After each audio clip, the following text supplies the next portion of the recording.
Cosmetic surgery પહેલાં cosmetic સર્જન તમારી skin પર માર્કિંગ પેન દ્વારા અમુક લાઇન્સ ડ્રો કરતા હોય છે, જોવામાં બહુ જ સિમ્પલ લાગતી લાઇન્સ તમારું રિઝલ્ટ ડિસાઇડ કરવામાં અને ડિફાઇન કરવામાં બહુ જ ઇમ્પોર્ટન્ટ રોલ પ્લે કરે છે. કઈ રીતે? ચાલો સમજીએ. દોસ્તો, તમે જાણો છો કે કોસ્મેટિક સર્જરી એ શેપિંગ કે સ્કલ્પટિંગ સર્જરી છે અને શેપ્સ ડિફાઇન કરવામાં લાઇન્સ બહુ જ ઇમ્પોર્ટન્ટ રોલ પ્લે કરતી હોય છે.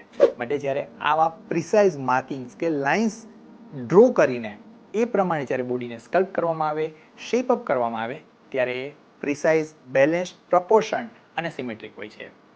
બીજી વાત કે જ્યારે આપણે કોઈ પણ વ્યક્તિને જોઈએ છીએ કે આપણે પોતાને જોઈએ છીએ ત્યારે એક અપરાઇટ પોસ્ચરમાં જોતા હોઈએ છીએ.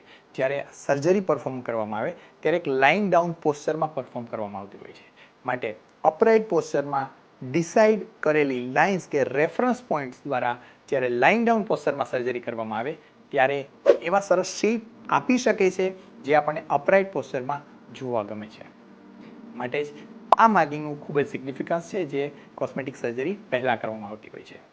દોસ્તો, જો આ રીલ્સ તમને વિડીયોઝ ઇન્ફોર્મેશન સારી લાગતી હોય તો મને ફોલો કરો અને આ વિડીયોને તમારા ફ્રેન્ડ્સ સુધી જરૂર શેર કરો.